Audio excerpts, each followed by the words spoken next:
جو ڈٹے ہوئے ہیں محاذ پر مجھے ان صفوں میں تلاش کر۔ جناب صدر، محترم اساتذہ اکرام اور میرے عزیز ساتھیوں، السلام علیکم۔ آج مجھے اس پروقار تقریب میں جس موضوع پر لب کشائی کا موقع ملا ہے اس کا عنوان ہے یوم دفاع پاکستان۔ صدر عالی وقار 6 ستمبر ہماری تاریخ کا ایک ناقابل فراموش اور یادگار دن ہے جب دشمن اپنے ناپاک عزائم کے ساتھ ارض پاک پر حملہ آور ہوا، مگر جرأت، بہادری، ہمت اور عزم کی چٹانوں سے ٹکرا کر بکھر گیا۔ جرأت اور بہادری کے واقعات نے 6 ستمبر 1965 کو جنم دیا۔ جناب صدر، پختہ ارادے اور ہمت سے لڑنے والے شہیدوں کے لہو سے لکھے جانے والے جذبات کی تاریخ کو یوم دفاع پاکستان کے نام سے یاد کیا جاتا ہے۔ جناب عالی وقار، چشم فلک نے وہ دن بھی دیکھا جب میرا پڑوسی دشمن ٹینکوں اور توپوں کے ساتھ میری سرحدوں پر چڑھائی کر دوڑا۔ میرے ملک دشمنوں کا خیال تھا کہ وہ افواج پاکستان کو حالت نیند میں دبوچ لے گا، مگر اس کو یہ خبر نہ تھی کہ میری سرحدوں کے محافظ، میری ملت کے رکھوالے سجدے میں گر کر اپنی شہادت کی دعائیں مانگتے ہیں، اور پاکستانی مائیں ایسے بیٹوں پر فخر کرتی ہیں۔ اس قوم کو شمشیر کی حاجت نہیں رہتی، اس قوم کو شمشیر کی حاجت نہیں رہتی، اور جس کے جوانوں کی خودی صورت فولاد۔ جناب صدر، میری دھرتی کے محافظ، اسی زمین کے بیٹے دشمنوں کی راہ میں اپنی دیوار بن گئے، توپوں اور ٹینکوں کے رخ موڑ دیے، دشمن کے قدم وہیں روک دیے، اور وہ شعلے جو ہمارے لیے برکھائے گئے تھے دشمن کو اسی میں دھکیل کر راکھ کر دیا۔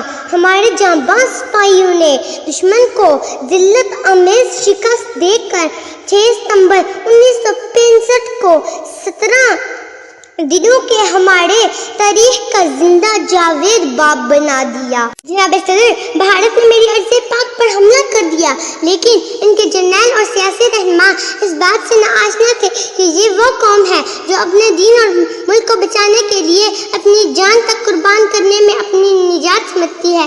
یہ وہ قوم ہے جو ہمیشہ شہادت کو موت پر ترجیح دیتی ہے۔ اور پھر وہی ہوا، ہر شخص سر پر کفن باندھے لا الہ کا ورد کرتے ہوئے میدان جنگ پر میں اترا اور دشمن کو ناکو چنے چبا دیے۔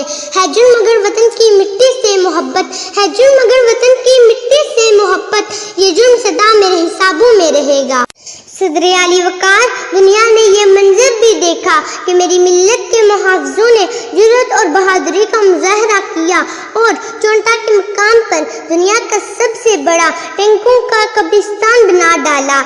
شہادت کے متلاشی میرے ملک کے شہین اڑے اور 52 سیکنڈ میں دشمن کے 5 جنگی جہازوں کو مار گرایا، اور دشمن کو پیغام دیا کہ انہیں دل دے کے نکھاریں گے روح برگے گلاب، ہم نے گلشن کے تحفظ کی قسم کھائی ہے۔ میرے عزیز بٹی جیسے جوانوں نے بہادری اور جرأت کا ایسا مظاہرہ کیا کہ فضائے بدر کی یاد تازہ ہو گئی، اور راشد وناس نے ہتھیاروں کا رخ موڑ کر دشمن کے ناپاک عزائم کو ہاتھ میں ملا دیا۔ میرا دشمن چلا تھا میرے ملک کو فتح کرنے، لیکن میری دھرتی کے بہادر سپوتوں نے دشمن کے ایسے دانت کھٹے کیے کہ ان کا ایک بھی سپاہی نہر پار نہ کر سکا۔ ہم غزنبی، ہم بت شکن، تم اور رہو ہم اور رہیں، اے سومنات، اے برہمن، تم اور رہو ہم اور رہیں۔ صدر عالی وقار، تاریخ کا مطالعہ کرے تو پتہ چلتا ہے کہ فتح لہو سے مشروط ہوتی ہے، فتح لہو مانگتی ہے، فتح قربانی مانگتی ہے، فتح جرأت اور بہادری کے سنگ ملتی ہے۔